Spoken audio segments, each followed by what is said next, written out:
चलिए, good morning everyone. आज से 50 दिन के लिए मैंने एक लेक्चर प्रिपेयर किया है। वो लेक्चर है, इसमें आपको हम 1000 मतलब 1000 क्वेश्चन करवाया जाएगा, यानी पर डे का 20 क्वेश्चन करवाया जाएगा, क्योंकि अभी हमारे एग्जाम के लिए 50 दिन बचे हुए। ठीक, तो देख सकते हैं आप यूजीसी नेट जेआरएफ री एग्जाम 2024 पॉलिटिकल साइंस लेक्चर 1 ये यूट्यूब पे लाइव होने वाली थी, लेकिन आज कुछ नेटवर्किंग इशू के कारण ये यूट्यूब पे कल से लाइव होगी। 1000 प्लस प्रश्न का महासंग्राम हम लोग करवा रहे हैं।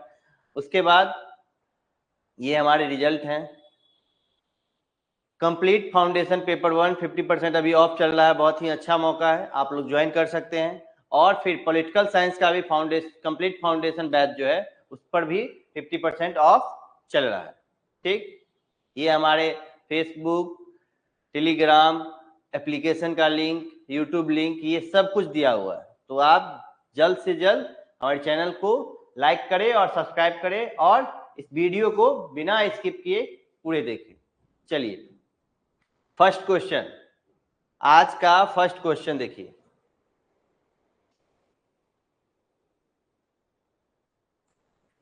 आज का फर्स्ट क्वेश्चन,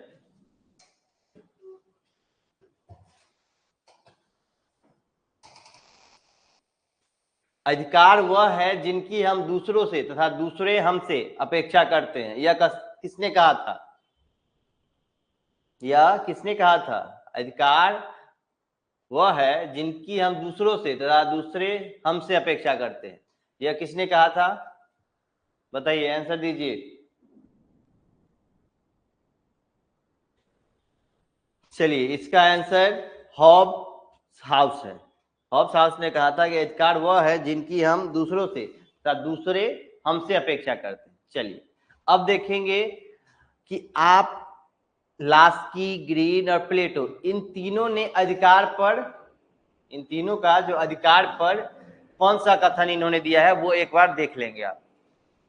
ठीक, क्योंकि हॉब्स हाउस से पूछ चुका है, अब इन तीनों इनके ऑप्शन में है तो इनका भी एक बार आप देख लेंगे। ठीक, चलिए इसका आंसर देखते हैं। हाँ, ये हॉब्स हाउस, यानी अधिकार वह है जिनकी हम दूसरों से तथा दूसरे हमसे अपेक्षा करते हैं। ठीक, चलिए, ये आपका यूनिट 1 का 20 क्वेश्चन है। फिर कल हम यूनिट 2 का 20 क्वेश्चन लाएंगे, 3 का 20 क्वेश्चन, ऐसे कंटिन्यू हम चलते रहेंगे। चलिए, दूसरा क्वेश्चन आप लोगों के स्क्रीन पर, रिस्ट ऑफ द अर्थ की भूमिका किसने लिखी थी? रिस्ट ऑफ द अर्थ की भूमिका किसने लिखी है?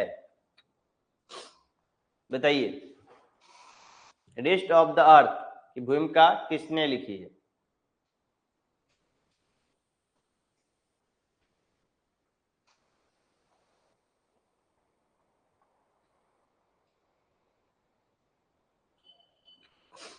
ये यूनिट 1 का है।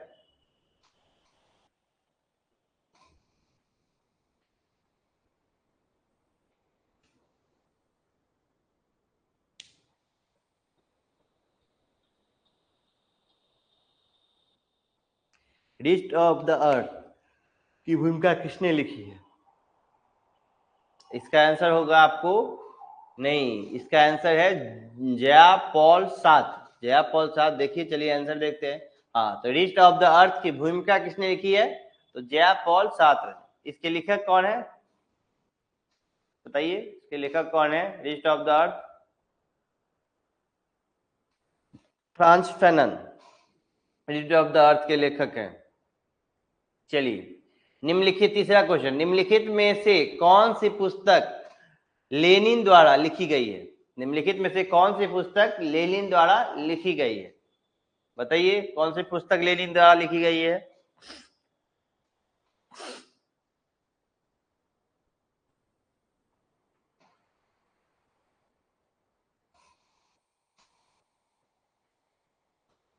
कल से हम टाइमर आप लोगों को टाइमर के साथ करवाएंगे। 20 सेकंड का टाइम रहेगा आपको पास, 30 सेकंड का पर क्वेश्चन के लिए।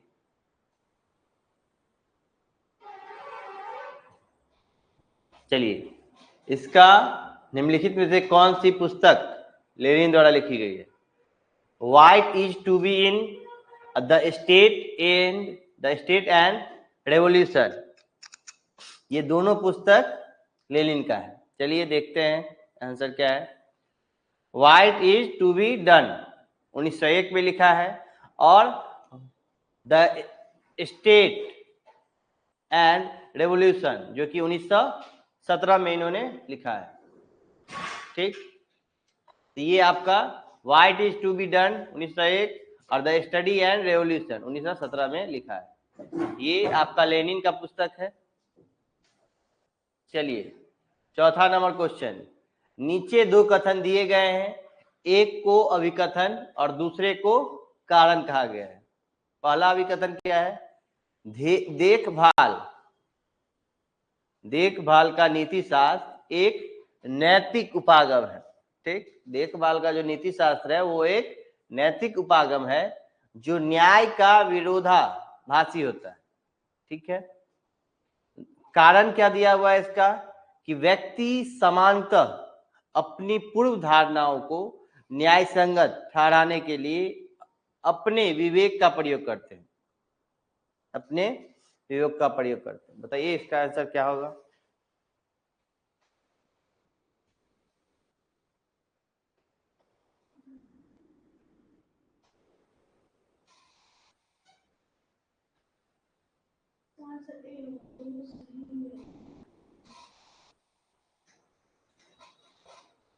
चलिए इसका आंसर देखते हैं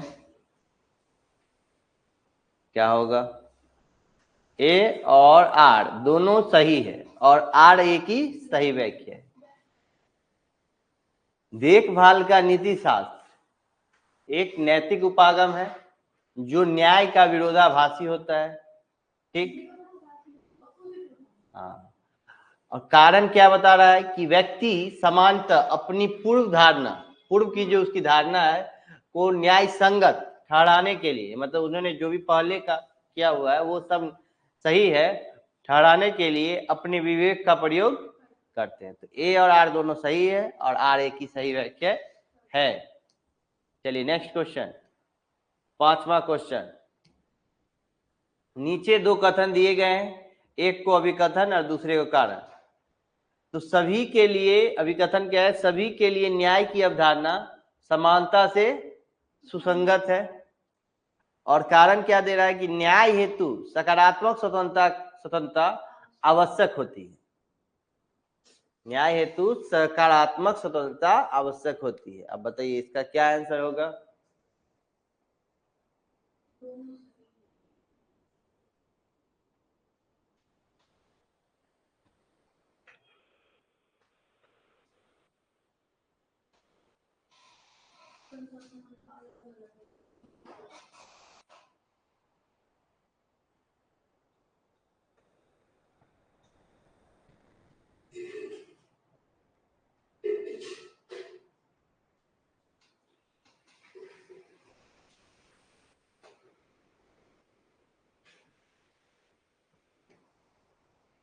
चलिए इसका आंसर देखते हैं।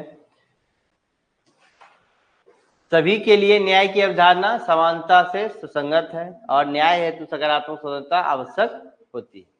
तो ए और आर दोनों सही है, ठीक है, लेकिन एक दूसरे की ये सही व्याख्या नहीं, क्योंकि देखिए एक दूसरे से कहीं कुछ ज्यादा मेल खा ही नहीं रहा। इससे पहले का जो हमारा था उसमें देखिए पूरी मेल खा रहा था।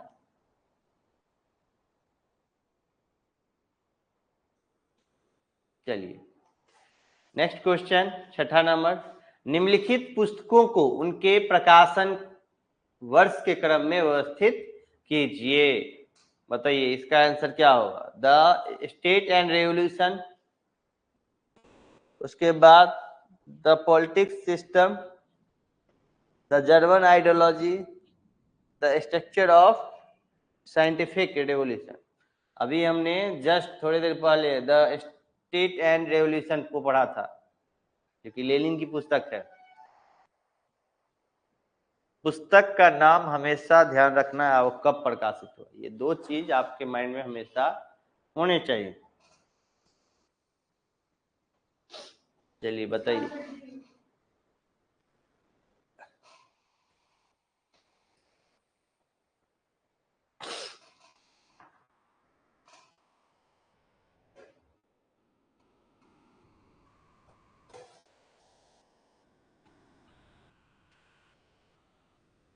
छठा का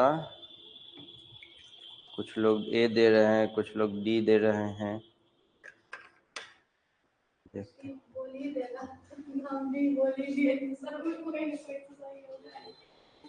ए या डी पे ज्यादा चल रहा है, ए और D.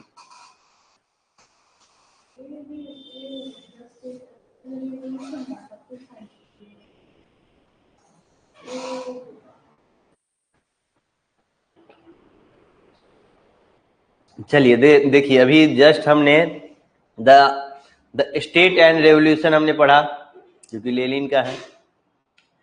The political system, the German ideology. तो जर्मन आइडियोलॉजी किसका है, कौन से थिंकर का है German ideology? The German ideology किसका है?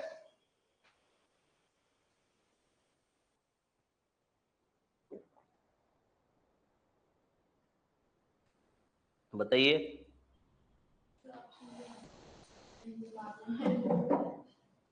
नहीं, ऑप्शन नहीं दिया जाएगा। The German ideology.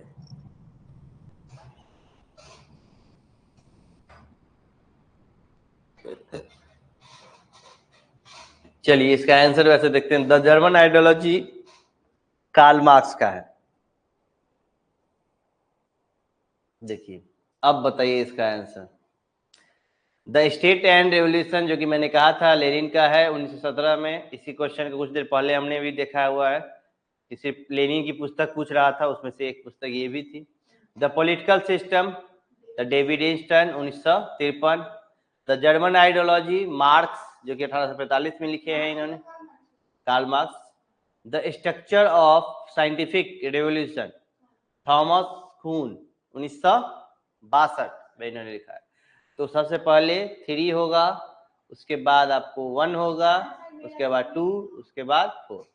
तो डी वाले सभी सही हैं और ए वाले गलत हैं। चलिए ये चीज हमेशा एक चीज ध्यान रखिए कि बुक का नाम उसके थिंकर का नाम बुक हमेशा पूछेगा, और बुक में देखिए उसको कालक्रम में आपको सजाने के लिए दे देगा। अब ये नहीं पूछेगा कि ये बुक, अब इसका बुक किसका बुक कौन सा है, ये आपसे नहीं पूछेगा। वो डायरेक्ट पूछेगा कि हाँ 4 बुक दे दिया, आप बोलेगा उसको क्रमबद्ध में सजाइए, जैसे कि अभी पूछ लिया गया।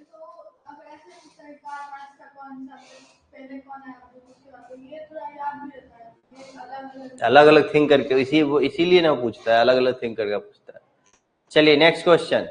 निम्नलिखित में से यह किसने कहा था कि लोकतंत्र शासन के एक प्रकार से कुछ अधिक है और यह संयोजित जीवन निर्वाह का एक साधन है? यह बात किसने कहा था?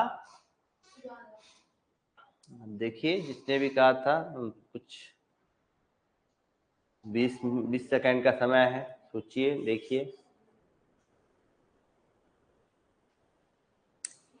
कि निम्नलिखित में से यह किसने कहा था कि लोकतंत्र शासन के एक प्रकार से कुछ अधिक है और यह संयोजित जीवन निर्वाह का एक साधन है? यह किसने कहा था?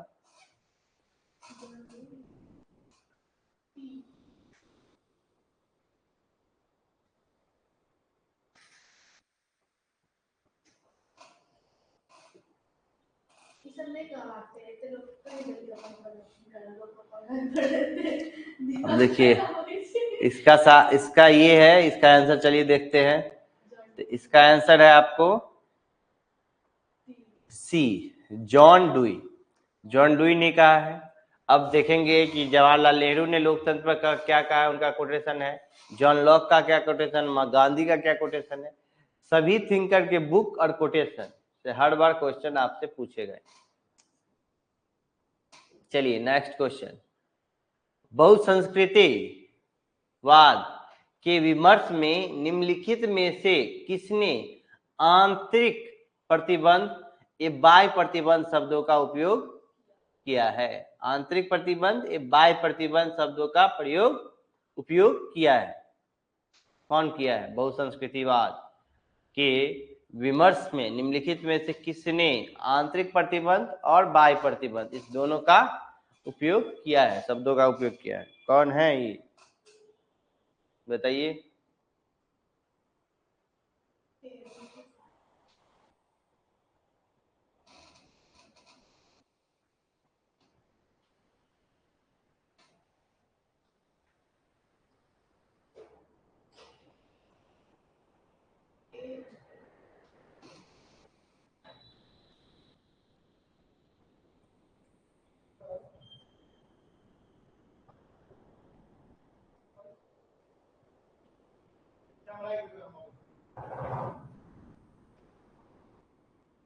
चलिए इसका आंसर देखते हैं।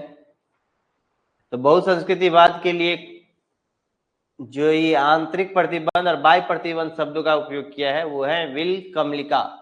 विल कमलिका ने आंतरिक प्रतिबंध और बाह्य प्रतिबंध शब्दों का प्रयोग किया है। चलिए नेक्स्ट क्वेश्चन। रॉबर्ट नॉजिक राज्य के दृष्टिकोण के बारे में अराजकतावादी अभिकथन से क्यों सहमत है?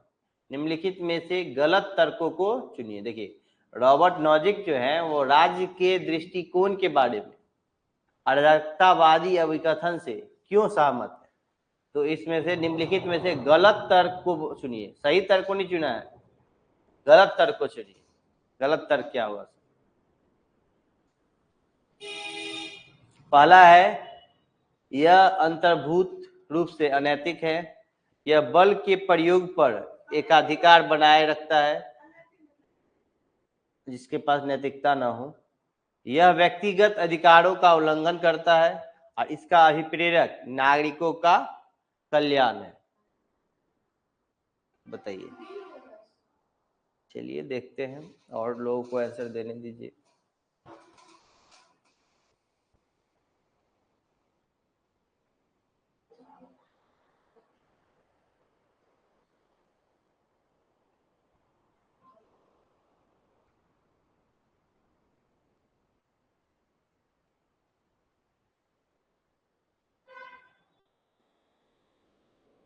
चलिए इसका आंसर देखते हैं। रॉबर्ट नॉजिक राज्य के दृष्टिकोण के बारे में अराजकतावादी अभिकथन को क्यों सहमत देते हैं? इसके गलत तर्क क्या है? इसका गलत तर्क है इसका अभिप्रेरक नागरिकों का कल्याण है। इसका अभिप्रेरक जो है वो नागरिकों का कल्याण है। ये क्या है? तो ये गलत तर्क है। सही तर्क क्या है? तो यह अंतर्भूत रूप से अनैतिक है, यह बल के प्रयोग पर एकाधिकार बनाए रखता है और यह व्यक्तिगत अधिकारों का उल्लंघन करता है। ठीक, तो ये 3 सही कथन है और एक गलत है, तो इसलिए गलत को चुनने के लिए कहा गया। Next question. निम्नलिखित में से कौन से कथन पारिस्थितिकीय दृष्टिकोण से सही है? दृष्टिकोण से सही है। पहला है पारिस्थितिकी शब्द यूनानी मूल का है। दूसरा है पारिस्थितिकी शब्द को अर्नेस्ट हैकेल ने प्रतिपादित किया है। एंड्रू डॉब्सन ने पर्यावरणवाद एवं पारिस्थितिकीवाद के मध्य विभेद किया है और हरित विचारधारा विचार विमर्श 16वीं शताब्दी का विचार विमर्श है। अब देखिए ये इसमें से कौन सा सही है, इसको बताइए।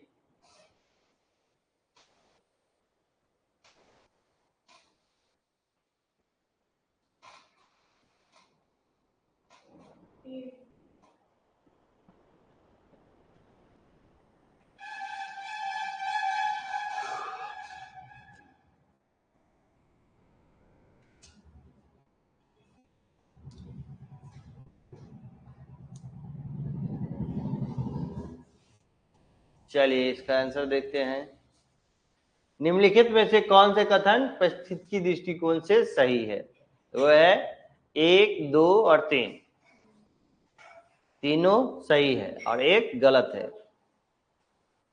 Next question. निम्नलिखित में से यह किसका विश्वास है कि अधिसंरचना सापेक्षिक रूप से स्वायत्त होती है? निम्नलिखित में से यह किसका विश्वास है, मतलब यह किसका विश्वास या कथन है कि अधिसंरचना जो है यानी सुपर स्ट्रक्चर जो है वो सापेक्षिक रूप से स्वायत्त है? लुई अल्थ्यूचर, ग्रामसी, पोलांजस, माओ तसे तुम।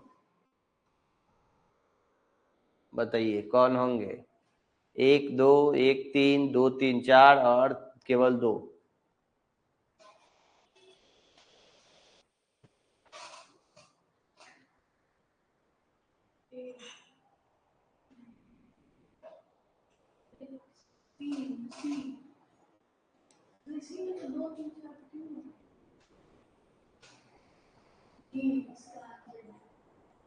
चलिए आंसर देखते हैं इसका।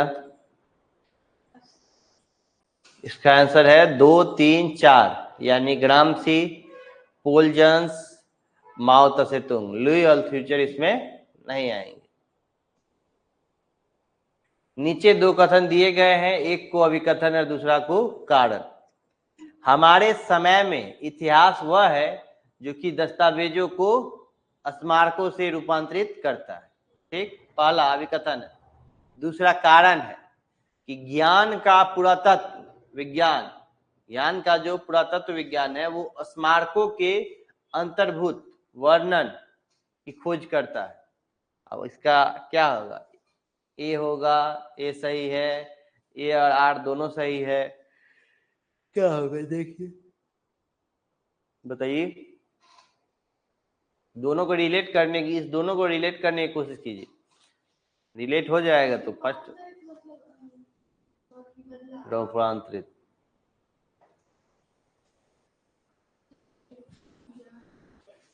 हमारे समय में इतिहास वह है जो कि दस्तावेजों को स्मारकों से में रूपांतरित करता है, और कारण है कि ज्ञान का पुरातत्व विज्ञान स्मारकों के अंतर्भूत वर्णन की खोज करता है।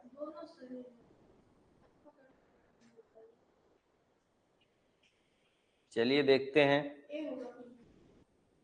ए होगा इसका आंसर कि ए और आर दोनों सही है और आर ए की सही व्याख्या करता है। चलिए नेक्स्ट क्वेश्चन 13। नीचे दो कथन दिए गए हैं, अभी कथन दिए गए हैं। अब इस दोनों में दोनों सही हैं, एक सही है। चलिए कथन देखते हैं क्या है। अधिकार अनिवार्य रूप से व्यक्तियों एवं राज्यों के मध्य परस्पर विरोधी दावों संबंधी क्षेत्र से संबंधित होते हैं। कथन दूसरा, कोई भी राजनीतिक सिद्धांत अधिकारों का सिद्धांत तब तक नहीं हो सकता है जब तक कि उसमें राज्य के विरुद्ध व्यक्तियों को कुछ अधिकार न दिया गया हो। तो इसका क्या होगा? कथन एक सही है, कथन दो सही है, या दोनों कथन सही है? क्या होगा आंसर? 20 सेकेंड आपके पास है।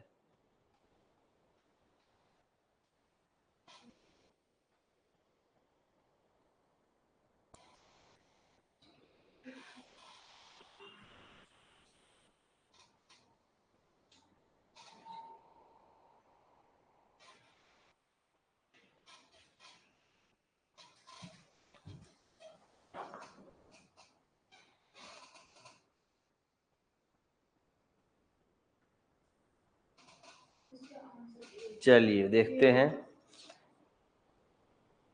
आंसर ए कथन एक और कथन दो दोनों सही है। चलिए नेक्स्ट क्वेश्चन। निम्नलिखित पुस्तकों को उनके प्रकाशन वर्ष के कालक्रम में व्यवस्थित कीजिए। कालक्रम अनुसार व्यवस्थित कीजिए पुस्तक को। The archaeology of knowledge, the human condition, fairs of justice और आफ्टर वर्च्यू। सब थिंकर का बुक, अलग अलग थिंकर का बुक है। अब इसको सजाने के लिए बोला गया है। तो अब देखिए क्या होगा इसका आंसर। फिर आपके पास 20 सेकंड का समय आ गया है।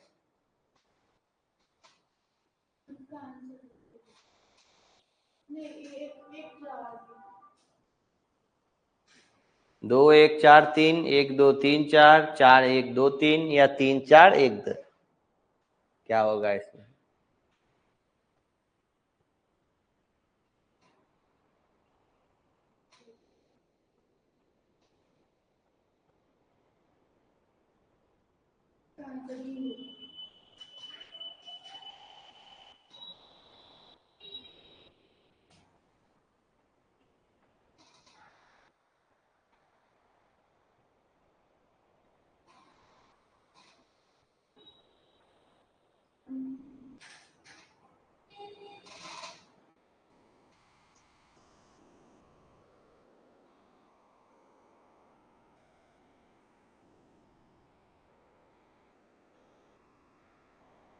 चलिए इसका आंसर देखते हैं।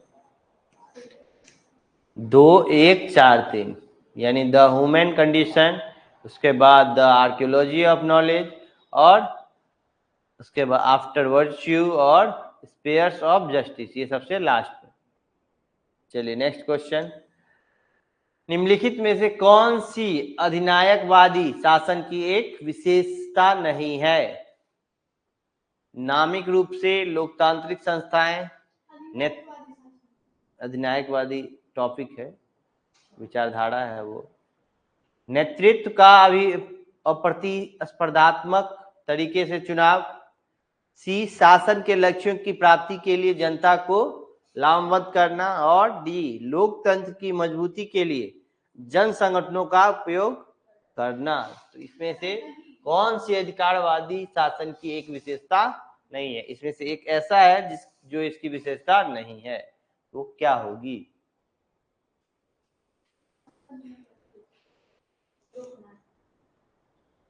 बताएंगे बताएंगे।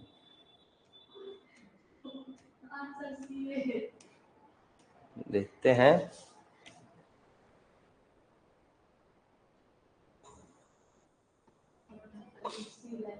चलिए आंसर इसका डी, लोकतंत्र की मजबूती के लिए जन संगठनों का उपयोग करना, ये इसका विशेषता नहीं है। तो ये 3 इसके विशेषता वो ध्यान रखेंगे, ये इसकी विशेषता नहीं। चलिए नेक्स्ट क्वेश्चन।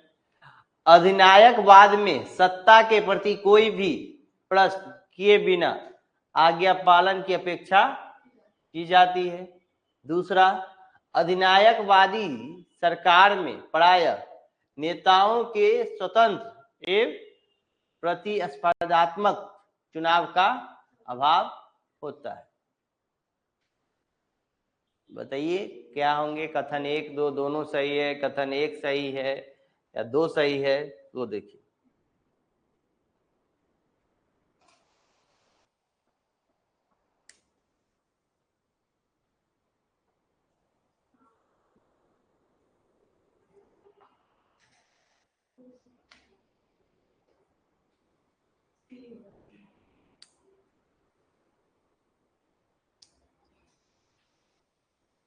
बताइए क्या होगा इसका आंसर?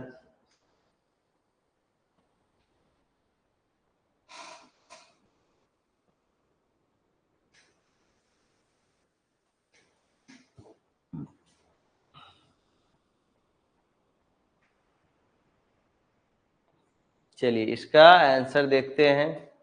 इसका आंसर है एक, कथन 1 और दोनों सत्य हैं। चलिए नेक्स्ट क्वेश्चन। अधिनायकवादी शासन व्यवस्था अपनी राजनीतिक सत्ता की अविवेकी स्वीकारता का क्या आदेश देती है? मतलब अधिनायकवादी शासन जो है वो शासन व्यवस्था अपनी राजनीतिक सत्ता की अविवेकी स्वीकार्यता का क्या आदेश देती है? पहला है लोकतांत्रिक आदर्शों को मजबूत करने के लिए, नागरिक स्वतंत्रताओं के संवर्धन के लिए, और संवैधानिक शासन के लिए, और राजनीतिक अस्त व्यस्तता की रोकथाम के लिए। अब इस चारों में से कौन सा होगा बताइए? चलिए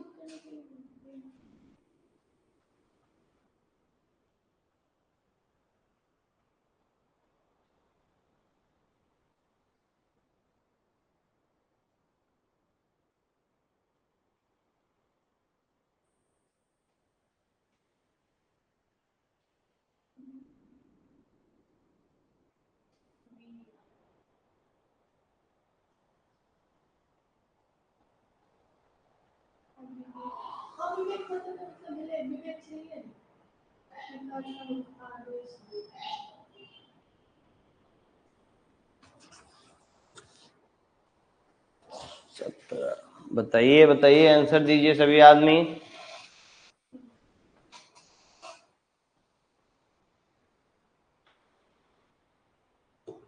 चलिए देखा जाए। चलिए डी, राजनीतिक अस्त व्यस्त की रोकथाम के लिए अधिनायकवादी शासन व्यवस्था अपनी राजनीतिक सत्ता की अविवेकी स्वीकारता का क्यों आदेश देती है? तो राजनीतिक अस्त व्यस्त की रोकथाम के लिए। ठीक है, चलिए नेक्स्ट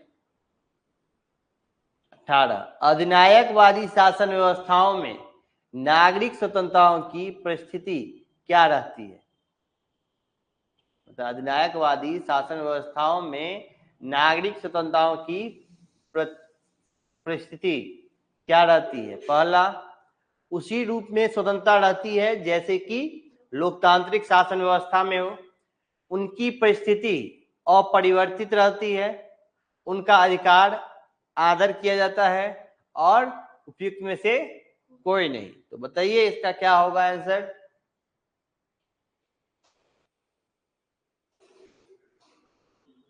और फिर इस बार सीबीटी मूड में एग्जाम हो रहा है तो कॉन्सेप्ट बेस्ड ही पूछेगा।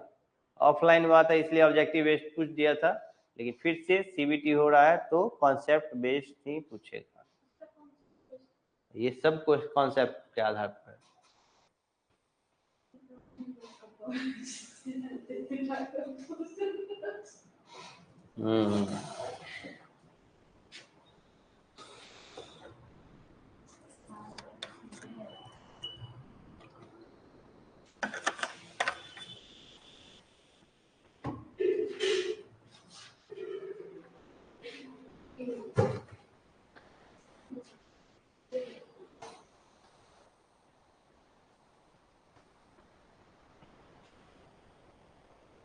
चलिए इसका आंसर देखते हैं। उपयुक्त में से कोई नहीं, इनमें से कोई नहीं है।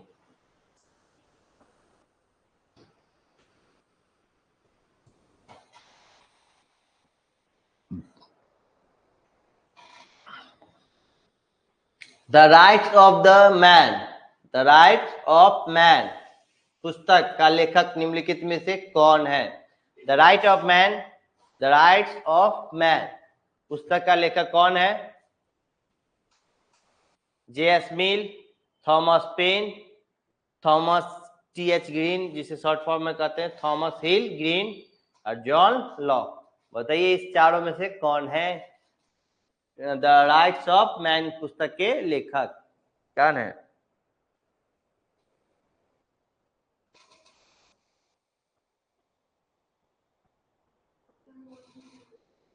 राइट्स ऑफ मैन के पुस्तक के लेखक कौन है?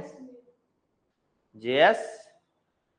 मिल नहीं होगा, Thomas Paine, Thomas Hill green, John Locke. चलिए रुक जाइए देखते हैं। इसका आंसर होगा Thomas pen. The rights of man पुस्तक का जो लेखक है थॉमस पेन ही। चलिए इसका आंसर देख लेते हैं। द राइट्स ऑफ मैन पुस्तक का लेखक कौन है? तो वो है थॉमस पेन। थॉमस पेन की ये पुस्तक है। हम जो चीज पढ़ते हैं वही गलती होता है। चलिए नेक्स्ट, पर्यावरणीय नारीवाद पद निम्नलिखित में से किसकी निर्मित है? किसने निर्मित किया हुआ है?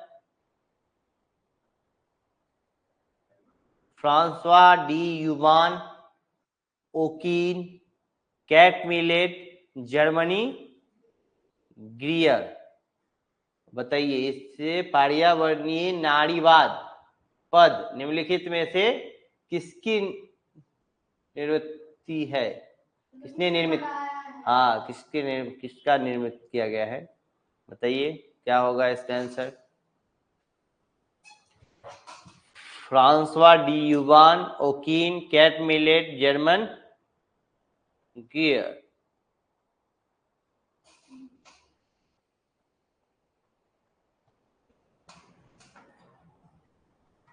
और एक दिन इस जो भी मतलब जैसे कि लास्ट एग्जाम से 1-2 दिन पहले जितने भी क्वेश्चन अभी तक होंगे उस टाइम तक उस सभी क्वेश्चन को एक दिन पूरे मैराथन में, यानी कि जो 4 घंटे 5 घंटे 10 घंटे जितने भी घंटे लगेंगे लगातार यूट्यूब पर लाइव होके सारे क्वेश्चन बताए, यानी 1000 क्वेश्चन एक दिन में पूरा कंप्लीट उस दिन किया जाएगा। चलिए इसका आंसर देखते हैं। फ्रांसवा डी युवान पर्यावरणीय नारीवाद पद निम्नलिखित में से किसकी नियमितता है? तो है फ्रांसवा डी युवान की। ठीक, चलिए आज का हमारा ये 20 क्वेश्चन का सीरीज कंप्लीट हो गया है और ये हमारे हैं रिजल्ट टीवीसी नेट क्या, ये हमारे जितने भी एकेडमी के ये हमारे आवर रिजल्ट, ये हमारे रिजल्ट हैं। इस सभी क्वेश्चन को जिसका जितना गलती हुआ है, जो सही हुआ है, उसे आप फिर से एक बार करने की कोशिश करेंगे, जो पढ़कर फिर से बनाने की कोशिश करेंगे, क्योंकि अभी समय आ गया है क्वेश्चन प्रैक्टिस करने का। तो जितना क्वेश्चन प्रैक्टिस करेंगे उतना आपके लिए अच्छा है। अब फिर से मैं एक बार बता दूं, ये है 1000 प्लस का महासंग्राम, जो कि यूट्यूब लाइव पे आज होने वाली थी, किसी कारण बस नहीं हो पाई। कल से अपने ससमय ये यूट्यूब लाइव चलेगी। उसके बाद ये आपका अभी यूजीसी नेट पेपर 1 का कंप्लीट फाउंडेशन बैच अगर आप दिसंबर की तैयारी के लिए लेना चाहते हैं तो अभी 50% ऑफ चल रहा है। आगे का प्राइस चेंज हो जाएगा, अभी ये 50% ऑफ चल रहा है। पॉलिटिकल साइंस का भी फाउंडेशन बैच, अगर आप फाउंडेशन बैच लेना चाहते हैं दिसंबर के लिए तो 50% इसमें भी ऑफ चल रहा है। ठीक है, चलिए धन्यवाद। कल हम फिर इसी समय 7 बजे आप लोगों के साथ मिलते हैं।